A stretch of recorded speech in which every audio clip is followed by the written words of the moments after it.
Assalamualaikum warahmatullahi wabarakatuh. Selamat pagi anak-anak semua. Apa kabar kalian pada pagi hari ini? Semoga selalu dalam keadaan sehat ya. Jumpa lagi dengan Pak Bayu. Seperti biasa, sebelum belajar jangan lupa kita berdoa dan selalu menerapkan protokol kesehatannya. Pelajaran kali ini kita akan belajar di tema 4, subtema 2, pembelajaran yang kedua. Tujuan pembelajaran kita pada pagi hari ini adalah yang pertama, kamu nanti dapat membuat sebuah iklan berdasarkan isinya dalam bentuk poster dengan tepat dan bertanggung jawab. Yang kedua, dapat menganalisis jenis iklan dan informasi penting yang terdapat dalam iklan dengan benar. Yang ketiga, dapat menjelaskan pengertian kegiatan ekonomi dan jenis-jenis kegiatan ekonomi dengan tepat dan bertanggung jawab. Dan yang keempat, kamu nanti akan menemukan sebuah akibat jika salah satu kegiatan ekonomi tidak berjalan dengan baik dan tepat.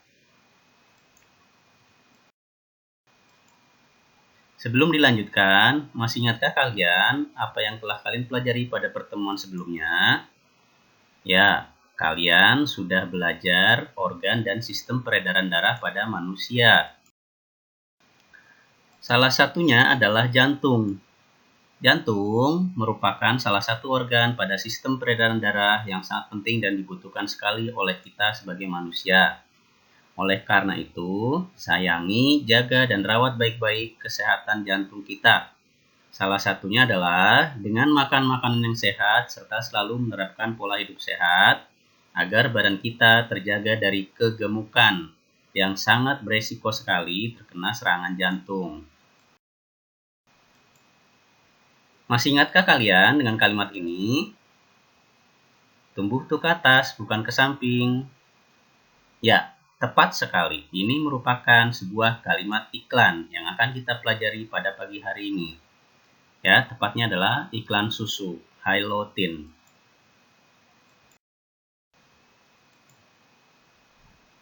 Pengertian iklan.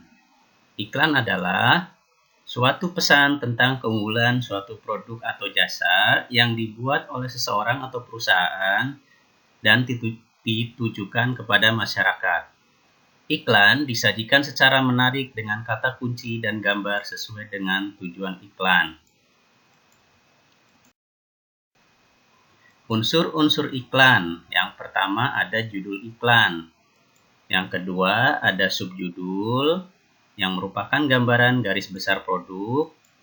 Yang ketiga adalah isi iklan, biasanya ditulis dengan huruf yang lebih kecil. Yang keempat adalah visual yang menarik, biasanya menggunakan foto atau gambar. Dan yang kelima adalah ada nama dan alamat yang dapat dihubungi. Biasanya ini untuk membantu pembaca mengenali pembuat iklan. Ciri-ciri bahasa pada iklan. Bahasa yang digunakan pada iklan bersifat persuasif atau mengajak. Tujuannya adalah agar masyarakat atau konsumen tertarik dengan pesan yang disampaikan pada iklan. Berdasarkan medianya, iklan dibedakan menjadi dua. Yang pertama ada iklan media cetak dan yang kedua adalah iklan media elektronik.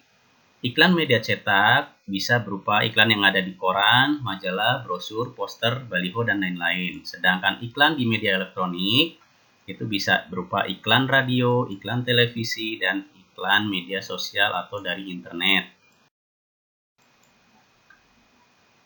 Adapun macam-macam iklan berdasarkan jenisnya itu ada 3. Yang pertama iklan pengumuman atau pemberitahuan. Yang kedua iklan penawaran atau niaga, biasanya menawarkan barang dan jasa. Yang ketiga adalah iklan layanan masyarakat. Iklan pengumuman berisi mengumumkan atau memberitahukan. Sedangkan iklan penawaran lebih kepada menawarkan sebuah produk, barang, dan jasa. Sedangkan iklan layanan masyarakat mengajak masyarakat untuk melakukan suatu kegiatan yang sifatnya adalah berguna.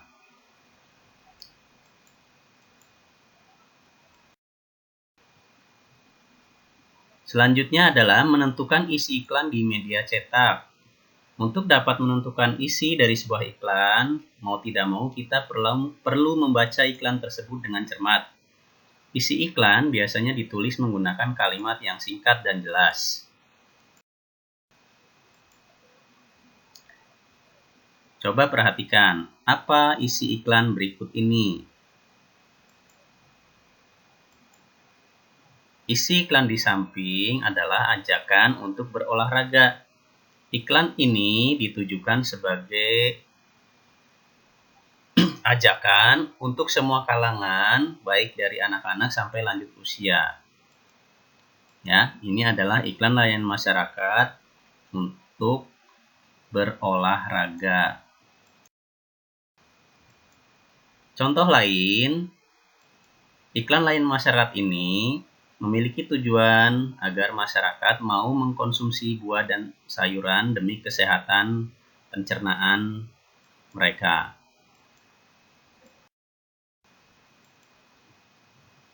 Berikut adalah contoh iklan pengumuman atau iklan pemberitahuan. Biasanya berupa iklan turut berduka cita. Ini termasuk iklan pengumuman atau pemberitahuan. Sedangkan contoh iklan penawaran atau niaga, ini biasanya menawarkan sebuah produk barang. Ya, ini seperti contoh adalah iklan sabun.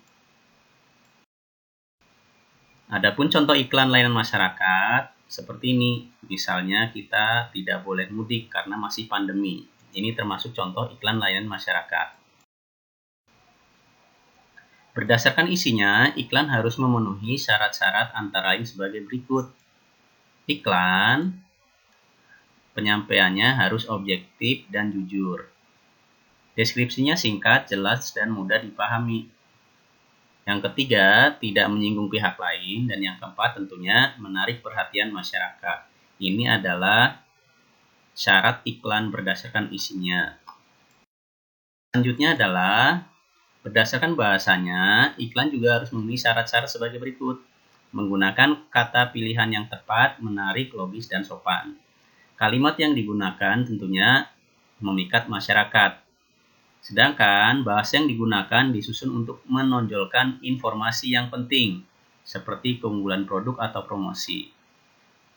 Dan yang terakhir, teks iklan harus menuju sasaran yang tepat. Bagaimana? Apakah kalian sudah paham penjelasan singkatnya? Semoga paham ya. Jika kalian sudah paham, silakan kalian selesaikan LKPD 1 sesuai dengan kelompoknya masing-masing dan ikuti petunjuk pengerjaan di LKPD-nya.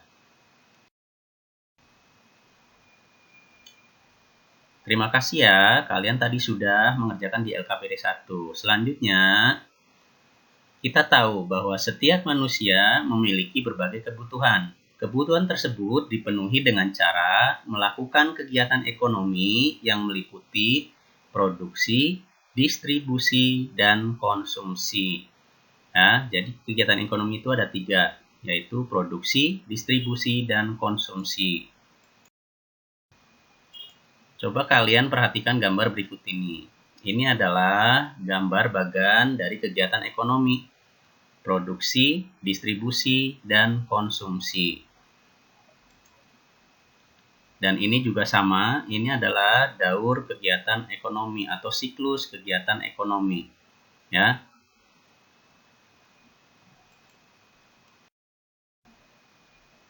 Produksi artinya kegiatan yang dilakukan oleh produsen berupa pengolahan bahan mentah menjadi bahan setengah jadi atau barang jadi. Kegiatan produksi sangat berguna untuk meningkatkan kesejahteraan masyarakat sekitar karena mendorong terciptanya lapangan pekerjaan. Contohnya tadi, ya, memproduksi tahu misalnya. Itu tentunya akan membutuhkan banyak sekali tenaga kerja. Selanjutnya yang kedua, distribusi. Distribusi adalah kegiatan yang dilakukan oleh distributor berupa penyaluran barang hasil produksi kepada konsumen. Kegiatan distribusi dapat meningkatkan kesejahteraan masyarakat karena Pemerataan distribusi barang-barang produksi memudahkan masyarakat memperoleh kebutuhan hidup mereka sehari-hari. Jadi ini sangat membantu sekali. Terakhir adalah konsumsi. Konsumsi artinya kegiatan memanfaatkan atau menghabiskan nilai suatu barang atau jasa. Konsumsi membuat masyarakat dapat memenuhi kebutuhan hidupnya sehingga kesejahteraan mereka pun dapat tercapai.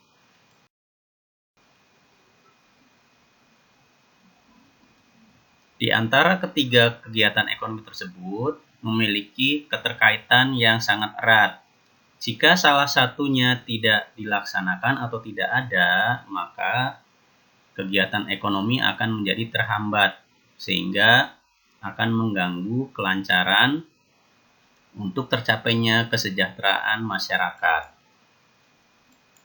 Bagaimana, Nana? Apakah kalian sudah paham penjelasan singkatnya? Semoga sudah paham ya. Nah, sekarang silakan kalian selesaikan LKPD kedua sesuai dengan kelompok masing-masing dan ikuti petunjuk pengerjaan LKPD-nya. Sekian dari Pak Bayu, terima kasih. Wassalamualaikum warahmatullahi wabarakatuh.